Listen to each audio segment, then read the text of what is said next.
Incoming. Good evening, everybody. Evening show. Drink, please. Yes. You poured me a lot. Yeah, if you don't finish it, I will. That was more than I was expecting. It was more than I was expecting, too, but once it's out of the bottle. I know. Well, this is a lot lower than I was. That's far away. Then Yes. I'll chop off your head if we go any closer. Yes, you can see us. And our fire that's not really burning. It's warm. Yes, well, if you want to blow on it. No, that's okay. I'll fight with it later. I'll fight with it later. I have 2 blankies. No wonder why something feels off. But yeah, long time no see, everybody. The Halloween hangover is real. We have not done one of these in over a month. Because Halloween hangover. Because it's a real thing. It is. It is very much a real thing. So here we are, halfway through November. Hope that you all had a wonderful spooky season. And, and they got great plans for Thanksgiving next week.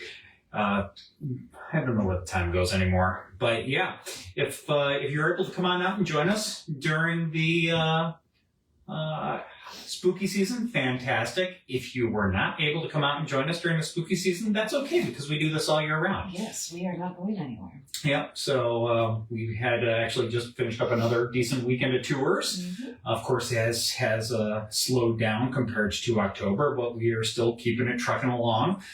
And we had our first haunted dinner of the winter season this past Friday. Tasty as always. Very delicious as always, thanks to our friends there at Patrick Henry Pub. And we're going to have another one actually in less than a month. Yes. That one is going to be about the traditional Victorian ghost stories. Yes. So we're going to be doing readings of 2 or 3 ghost stories, which we still have to pick out. We honestly haven't picked them out yet. So we'll see which we'll we have to go with see there. what works with our timing and what we haven't done yet. The kickback. Oh, wait, no, we've done the kickback. We've done the kickback several times. I love the kickback. I know you do. It's such a great story. But anyways, I digress. We'll figure something out. You died Greg. I what? You died Greg. Died Greg?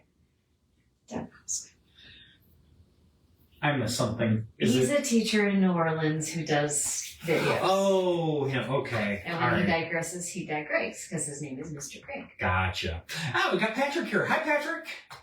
And not on you, totally on us. I think Patrick missed our last episode or 2, but that was because we were on off nights. We did off nights, and I was also very negligent in getting them posted in a timely fashion. So I think I posted them no more than a day or 2 before we actually went live. So glad I got this one out there far enough in advance for people to see it. So Patrick, glad to see you. Beverly, lovely to see you as well. And she loves the lighthouse blanket. It is one of my favorite. It is North Carolina lighthouses. Outer Banks, technically. We like our lighthouses almost as much as we like our spooky stuff. And our castles. Yeah. Yeah, those are our 3 big things. But yes. So. But yeah, no worries, Patrick. As I said, we were totally we were off our schedule. Things kept coming up and things kept happening. We were flailing about schedule-wise. All right, but shall we get back on track with Haunted Utah? Yes, and I do want to say first of all, so cheers. We are enjoying beverages that we would not be allowed to enjoy in Utah because they have a maximum ABV of 4%. Which is why we'll never move there. Yeah, so, or 5% actually.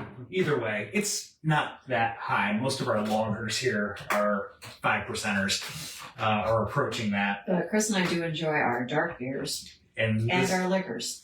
And with it being the season that it is, we have cracked into the gingerbread season. I'm drinking Disaronno. Yes, I have cracked into it. This is a gingerbread porter from of course, Cottonwood. And we have several other gingerbread variants. Our friends down at Richmond, if you are so inclined, have their new 13 o'clock variant out right now, which is supposed to be Oreo. which I still need to get down there and try. I will be very disappointed if I miss that, but I'm doing a very good job of digressing thus Yes, far. you are. So, Utah. Back on track. Utah. Let's talk Bring about us straight back on Yes. track. So, Pull into the Honda Depot. and Roberta. Hi, Roberta. Glad to see you here tonight as well. And so Utah, if you're probably somewhat familiar with it. It's hosted Olympics. Yes, It's a big ski place. Yeah, so beautiful landscape. As you mentioned, the Olympics, stunning red rock formations, ski resorts, hiking trails. But beneath all of this, there is a landscape rich with chilling and sometimes horrifying histories that lend to the state's haunting legacy. And so we are going to delve into these stories this evening, starting in Salt Lake City with the haunted train depot. Before we start that, anybody want to guess what the state's nickname is? I think I had it in the event description if you read the event description. But if you did not, it is the Beehive State. Trivia. Okay, now let's get to the haunted train depot. I just love the fact that it's the Beehive State. So starting with this haunted train depot, this is the old Denver and Rio Grande Railroad Depot. It was built back in 1910 on South Rio Grande Street, just a few blocks away from the competing Union Pacific Depot. The depot served as an arrival point for many immigrants, and several neighborhoods were created nearby by Greeks, Italians, Japanese, and Armenians. It was also where many soldiers departed and then later returned from both world wars. So a fantastic place to get food. Got it. Yeah. Oh, the general area, yes. Yeah, not the train depot itself. No, the area. Yeah, I'm not gonna get ahead of myself on this, but yes. So, the Rio Grande Depot is one of Utah's most significant historical buildings and is listed on the National Register of Historic Places. The stout concrete and iron structure is clad with an exterior of limestone, brick, and terracotta and glass. The interior is covered in marble, terrazzo tile, plasterwork, and some wood trim. Furnishings for the buildings were brought in from all over the country. Boilers from Illinois, interior marble fixtures from Kansas City, and ornamental iron from Indiana. The building is as beautiful as it is imposing.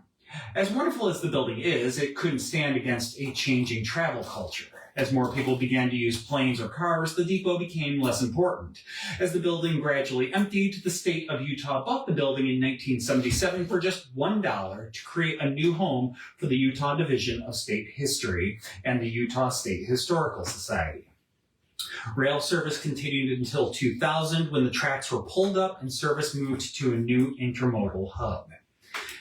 It now typically houses state history offices, the Utah History Research Center, the Rio Gallery, and the Rio Grande Cafe, but it has been closed for the last few years to make repairs needed after an earthquake in March 2020. Curse you, 2020. Yeah, which of course nobody heard about because, well, everything shut down. We know what happened in March 2020. Now that said, even with the doors shuttered, this historic structure may not be truly vacant. While details vary depending on who you talk to, it's agreed that a ghostly woman wearing early 1900s dress is often seen in the women's restroom of the depot. She's wearing a large hat and long dress, both in dark purple. The woman is quite beautiful, but appears sad. It's said that the woman and her fiancé were at the train depot and got into an argument. In the heat of the fight, either the purple lady or her fiancé threw her engagement ring onto the tracks. Sobbing and distraught, the woman went down onto the tracks to find the ring and was hit by an incoming train. She died instantly. Now she's seen in the restroom as well as many other locations in the train depot. That said, there is scant detail to back up the tale of the Purple Lady. While it's difficult to pinpoint when the story began, it seems that by the early 2000s, the ghost story had been accepted as part of the history of the Rio Grande Depot. Recent articles and websites in the last few years have listed sightings of the Purple Lady dating back to the early 1940s. However, there are no newspapers from that time that even mention the term Purple Lady, referring to the ghost of the Rio Grande. That said, the Historical Society had knowledge of reported ghost sightings in the 40s and then again from the 1980s to the present. To complicate things, it seems that a member of the Historical Society claims to have invented the Purple Lady story in the 1980s, saying that every old building deserves a good ghost story. So, ghostly activity that leads to a new manifestation.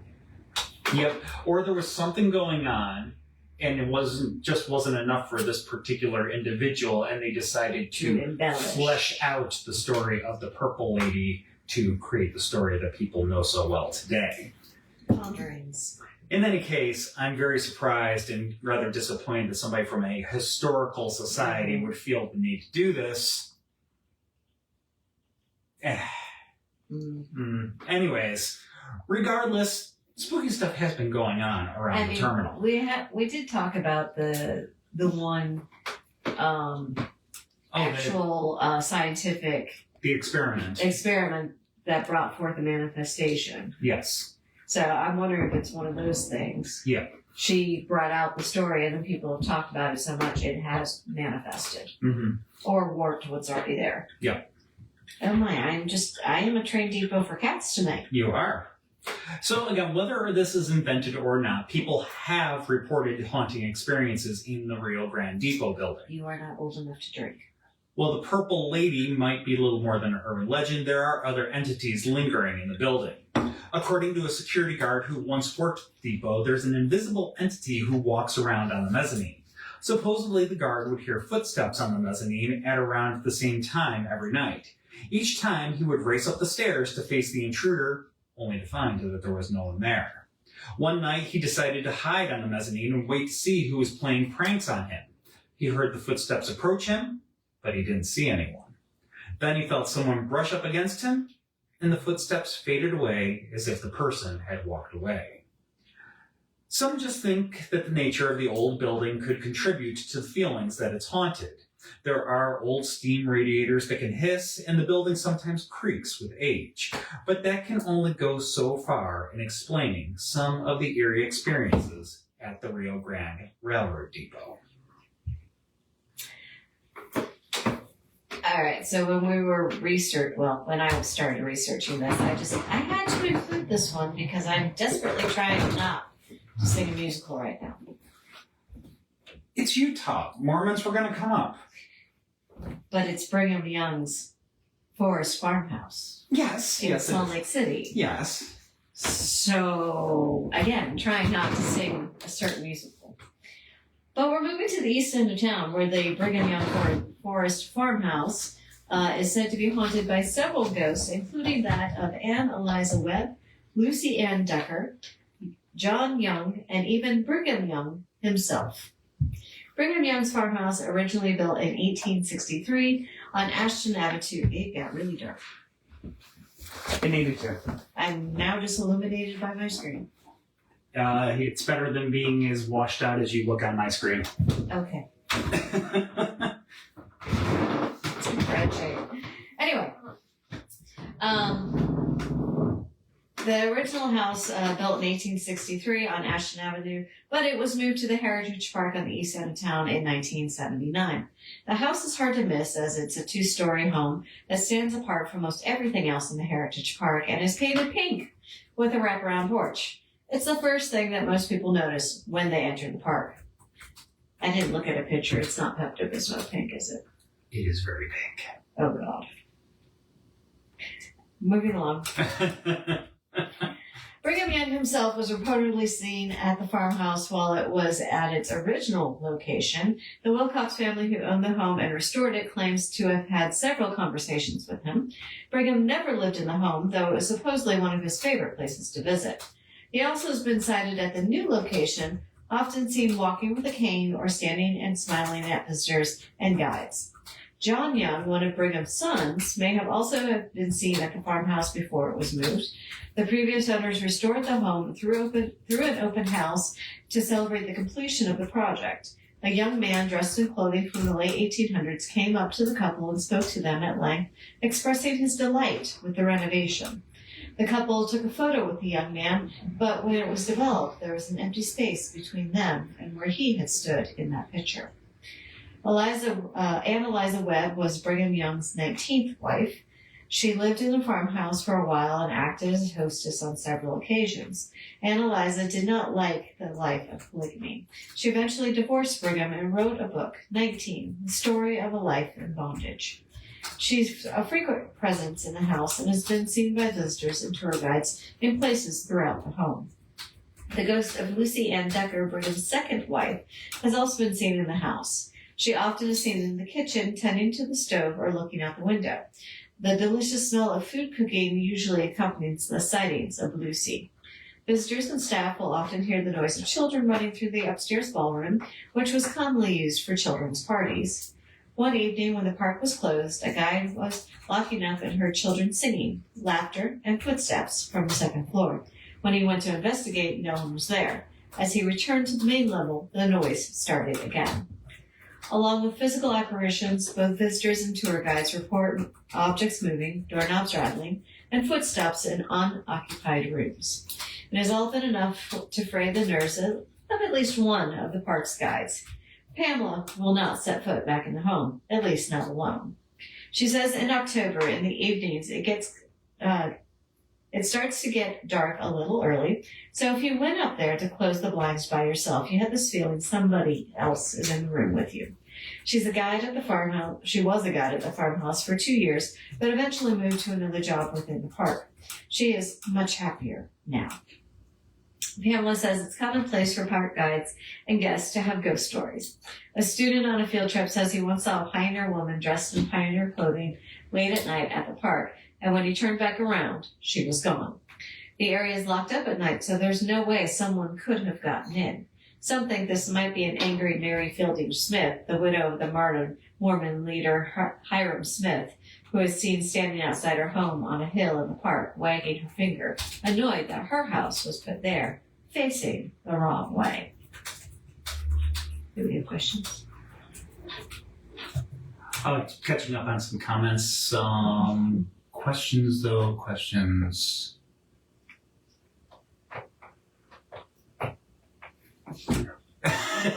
Maybe it got dark because we invoked the name Brigham Young. Yeah. Hello.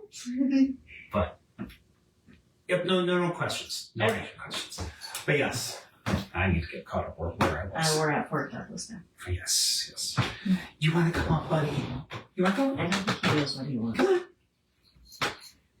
on. Other than attentions. Is his tail still over here? His tail's right here. Is that what he wants? It might be part of what he wants. He hasn't touched it all day. He hasn't touched it in days. Until we started setting up the chairs. And Yes. then all of a sudden, it was time for the tail. All right. So, still in Salt Lake City, we are going to go to this far northeast corner, tucked away in there is now part of the University of Utah campus. Fort Douglas has a history of death, and some of the soldiers who died there may still haunt the fort. One ghost, Clem, seems to be a friendly guy, but others aren't so sweet. Fort Douglas was established in Utah in 1862 with the purpose of keeping an eye on the Mormons and making sure that mail service passed through the state. Soldiers at the fort were also involved in a few conflicts with Native Americans, including the Battle of Bear River.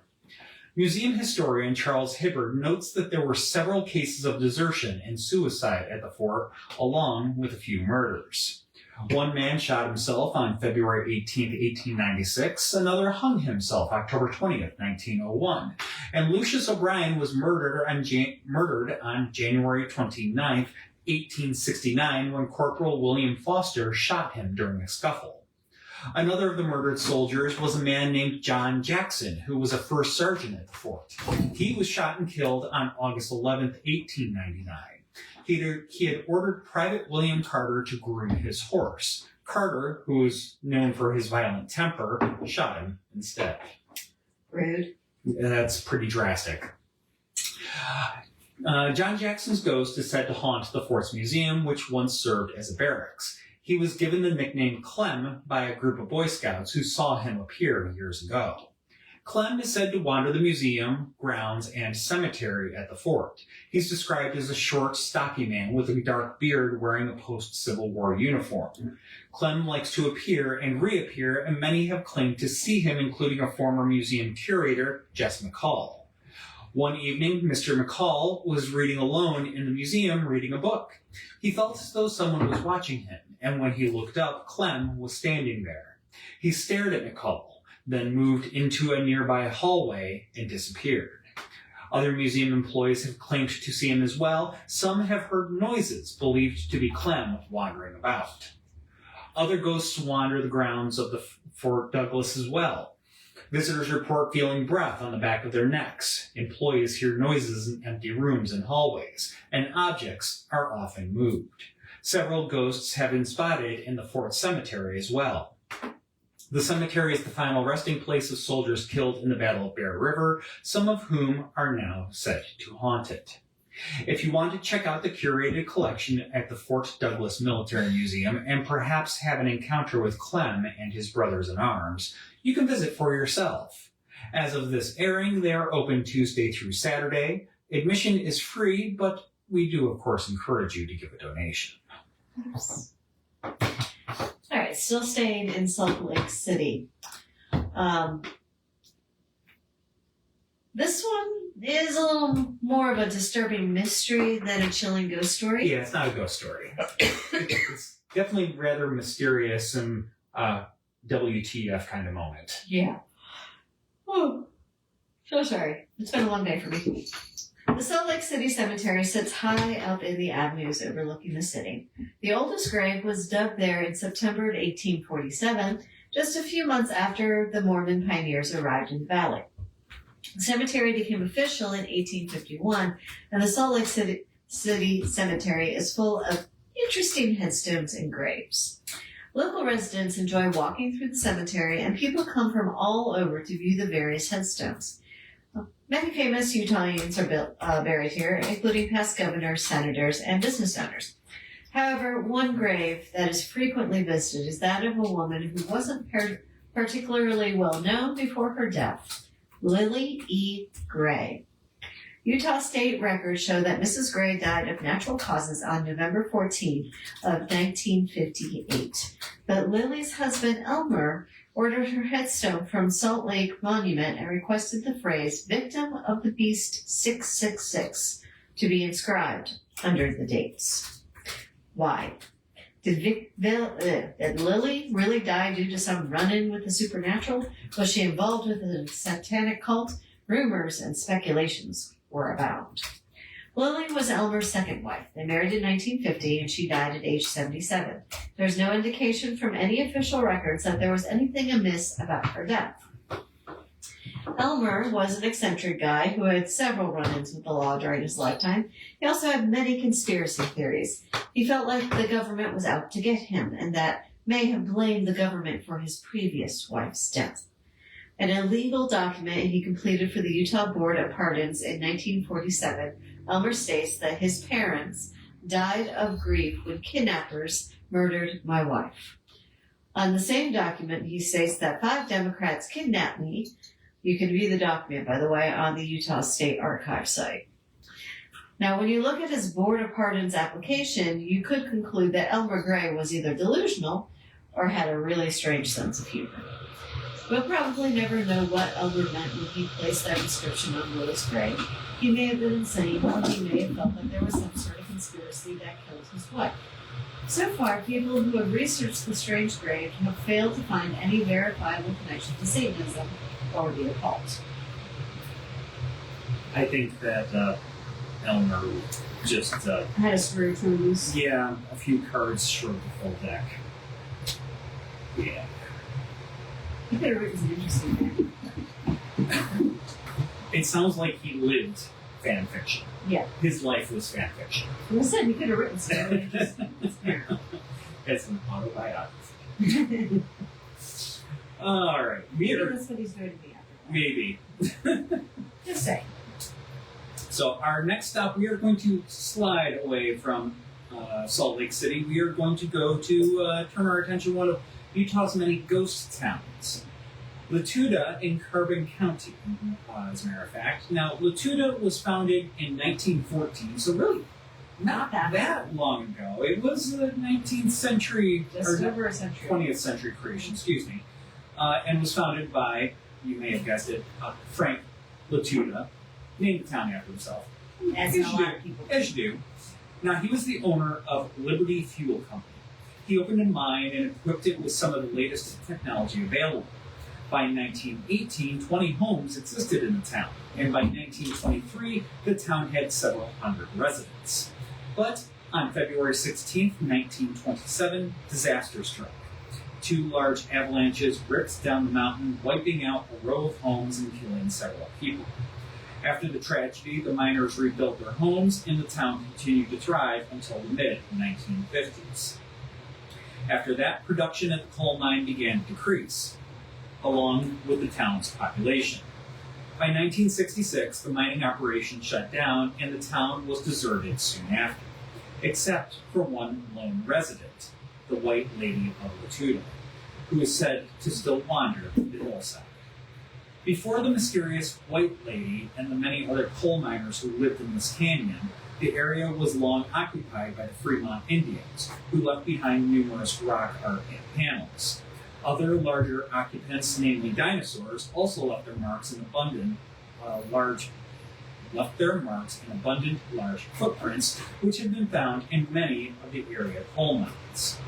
Carbon County changed drastically when the Denver and Rio Grande Western Railroad began to seek a route from Denver to Salt Lake City in the 1880s. As the railroad opened up the area, coal was discovered, and by the late 19th century, the county was filled with coal mining camps. As prospectors searched the region for coal, more was discovered in Spring Canyon.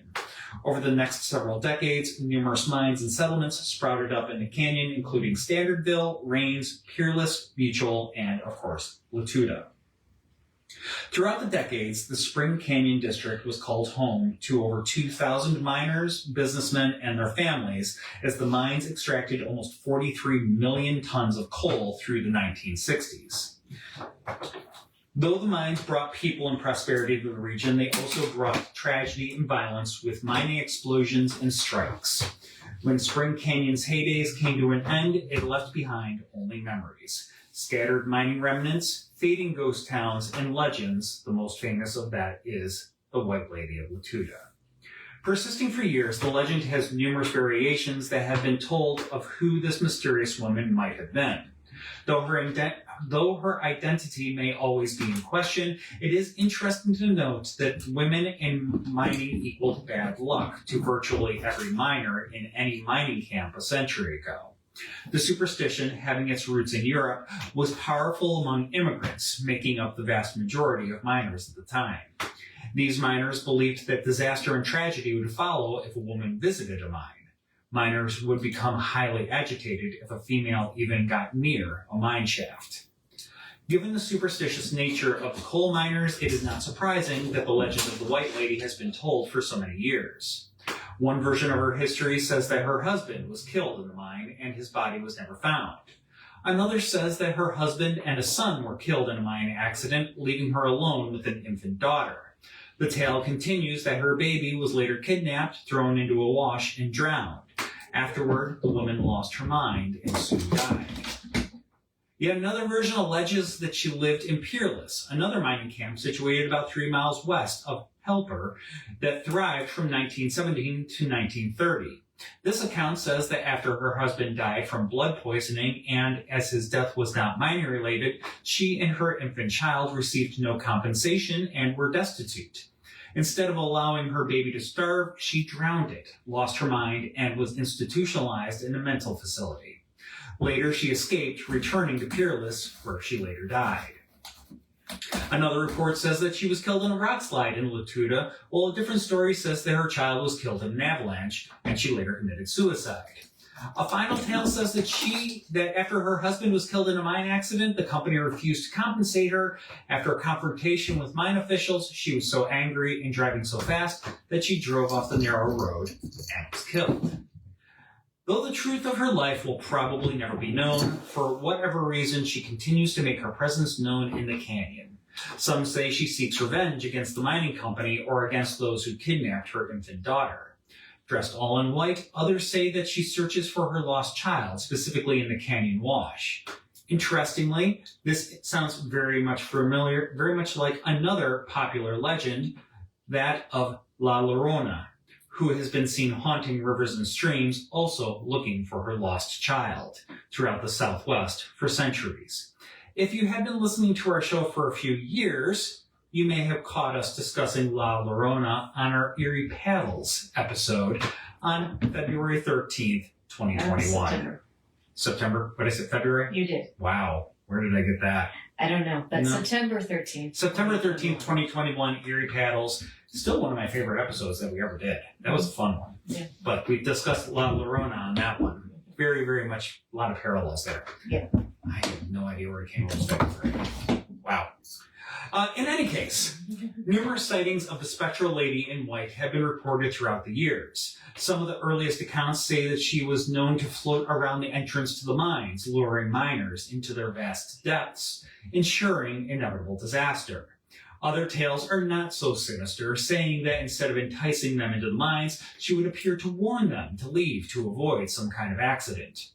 By the 1960s, the legend was so well known that teenagers often came to the Latuda mining office at night to tell ghost stories and catch a glimpse of the spectral lady. While the mine office is now gone, their tradition of seeking out the white lady in the ruins of Latuda continues today, making Latuda one of Utah's most visited ghost towns. Yep. Yep. I always love how we have parallel stories. Yes. It's just one of those things. Stories build on stories, and you see it cross culture. I mean, we've talked about it before. That's how like stories of vampirism have spread across the globe, but each culture has its own little twist on the whole nature of vampires and stuff like that. It can be seen so many ways in so many different places. White lady's always either a warning or a lure. Yes. One or the other. Which is two very drastic ends of the spectrum. Vincent's having a moment. Vincent's having zoomies. I don't know what's going on with him. Anyway, we're going to move over to Ogden. And here we have the Ben Lomond Suites, built in 1927. Many people have checked in, but not all of them have checked out. Some have even gone so far as to call the Ben Lomond Suites of Utah's most haunted hotel. Standing in the corner of Washington and 25th Streets, it's considered one of the most, sorry, I am like spacing here. Let me try that again. It's considered one of the 3 grand hotels in Utah and is today the only one still in operation. It is a beautiful hotel, rich with history and, of course, ghostly tales. The hotel sits on the site of the previous hotel, the Reed, which was built in 1891.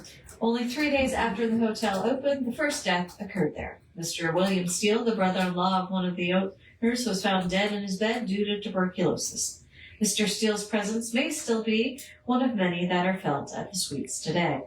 In September of 1921, a cook, Asuki Nako, fell to his death in the elevator shaft. It is believed that he had called the elevator when the doors opened.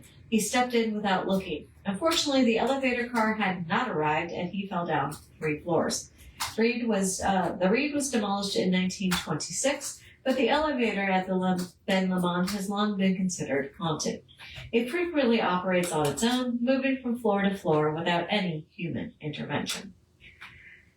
In 1927, a new hotel, the Biglow, was built on the site, and 2 years later, Edward Spielman, a guest staying there, was killed after he was supposedly found attacking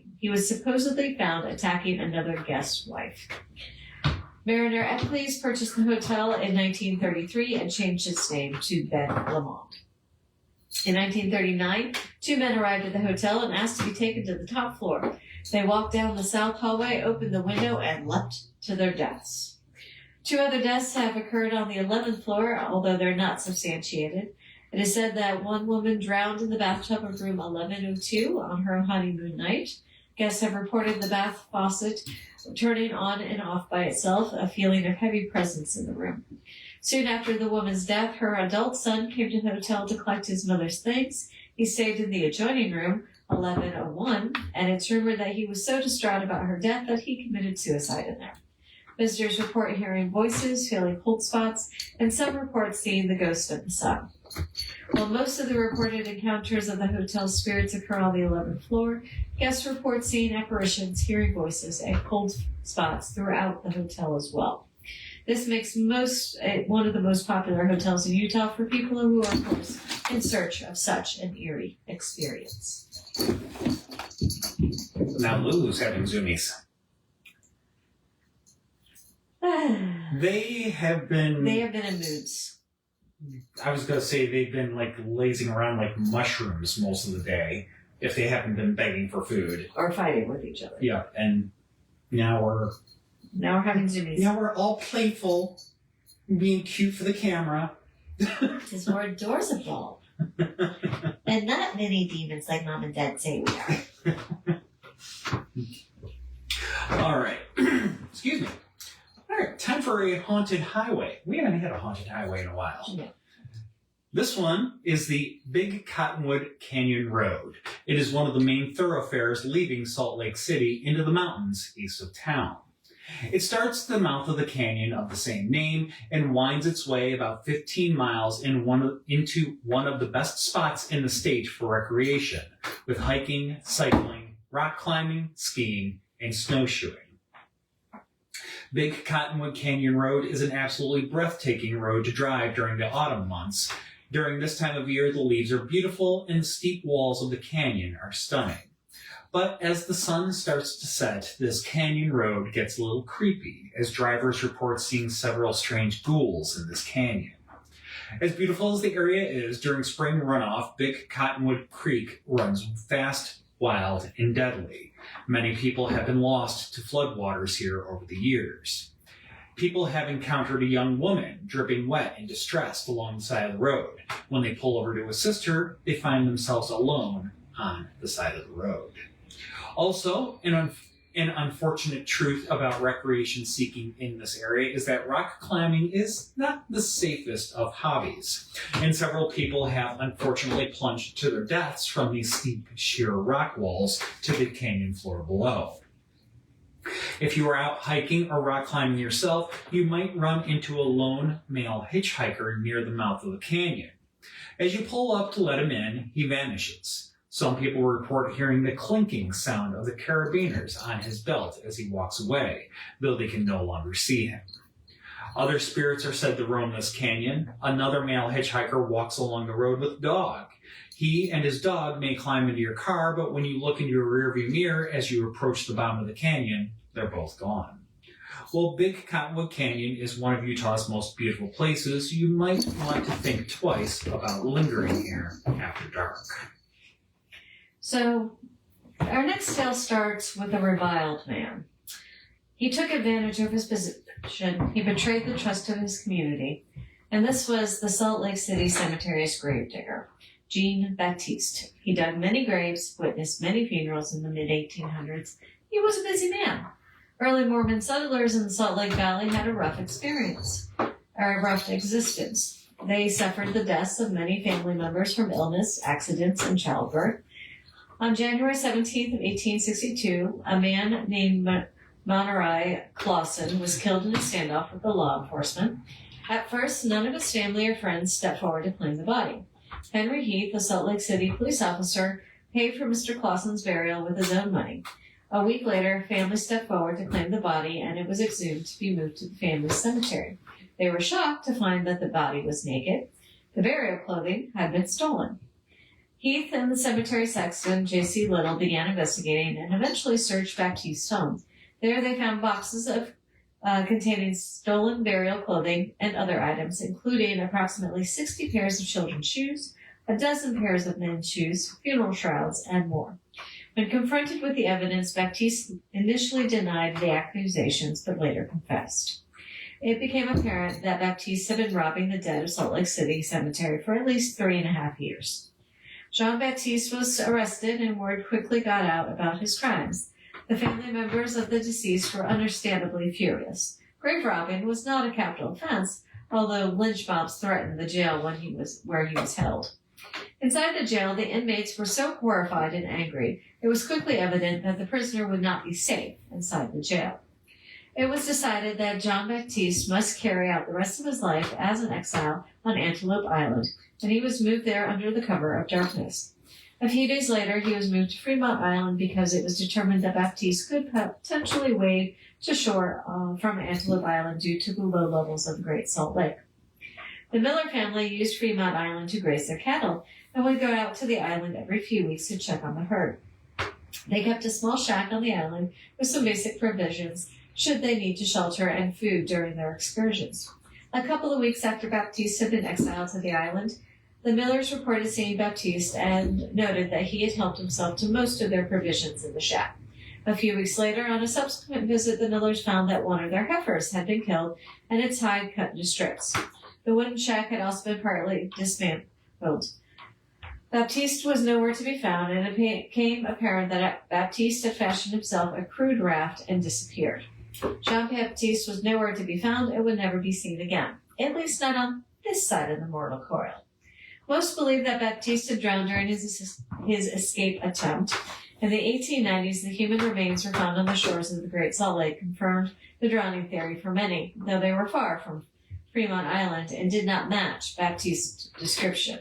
Still, it was enough to fuel tales of the ghost of John Baptiste wandering the shores of the Great Salt Lake. In the years that followed, more people would report encountering this shambling spirit, and the legend of Jean Baptiste only grew. The truth is that it seems likely that Baptiste actually did escape, and there's actually an unverified report that he made it to a mining camp in Montana. However, many of the people of the Great Salt Lake prefer to think that Baptiste still wanders the shoreline, seeking redemption for his crimes against the pioneers of this region for over 150 years ago. I think he died in mining accident in Montana. Just saying. That is my inclination as well, but I don't rule out that he may have been spiritually exiled back to the Great Salt Lake to seek forgiveness for his crimes against the dead. I mean, water and salt are a very powerful combination in spiritualism. So, yep. And many religions. Yep. That was our last story for this evening. Yes. So, our episodes moving forward are going to be just a smidge shorter than usual. We're aiming for probably about 45-minute episodes for the foreseeable future. Yeah. But I'd like to keep them just a little bit more concise, and then also, we'll probably wind up having a Utah part 2 at some point. Oh yes, there was plenty to choose from. Yep. But in the meantime, since it has been so long since our last episode, we are going to be doing back-to-back weeks. We will be back this night, next week, 7 days from now, with Haunted New Mexico. Yep. So sticking to the American West, At least for the next one. At least for the next one. But yes, check in another state off of our list. We must be getting down in our... Nope. We still have a lot of states to go. We still have... I mean, I know we still have states to go, but... I'll tell you in a minute. Well, in any case, we're still steadily working our way through the U.S. And 14 states to go. So we're almost 3/4 there. Yes. Almost. That's not bad. But Is that including checking off New Mexico? That's including checking off New Mexico. Okay, so after New Mexico, we still have 14 states. Still not bad. We're making steady progress. Yes. We could, in theory, if we really go on a state kick, be finished with states by this time next year. And still weaving In theory. and still weaving in other episodes as well. We'll see how it all goes. In any case, yes, we will be back next week with Haunted New Mexico. Yes. But we do... My dude. I You are trying to turtle him, and that's a no-no. I know. Shoulder only. Yep, right shoulder only. This is the only way he is content being held. The only way. Yeah. But anyways, we do appreciate you tuning in after we have been gone for so long. Glad we could go ahead and catch up with some of y'all. But yeah. Haunted Dinner next month. Yep. January, Hanover Paracon, and also Coe's Birthday Bash. Yep. Those are our, and we'll be at Virginia Comic Con this Saturday. Yes, this next Saturday will be at Virginia Comic Con. And also want to give a shout out to another event that's going on. We got one more weekend of it. This coming Friday, Saturday, and Sunday, they're doing a special reenactment at St. John's Church called Remember the Ladies. Remember the Ladies. It's a women's reenactment. And one of our amazing guides, Valerie, is playing the part of Thomas Nelson. Yes. And other friends are in the show as well. And it's we checked it out Saturday night. And it was fabulous. Fabulous show. So strongly recommend it if you can get into town here this next Friday, Saturday, or Sunday. Tickets for the reenactment are at the St. John's Church Foundation.org. It's something like that. If you look up the St. John's Church Foundation, Google that, they should pop right up. But tickets for the performance are on there. So strongly recommend to check that out if you can. It was a fantastic show. But yeah, other than that, Comic-Con this coming Saturday, the Haunted Dinner next month. We'll be around. We got tours going on. We're keeping busy. And of course, we'll be back here again next Monday. Yes. But with that, we will go ahead and we will bid you all adieu for this evening. And, y'all have a good night and stay spooky, y'all. Bye.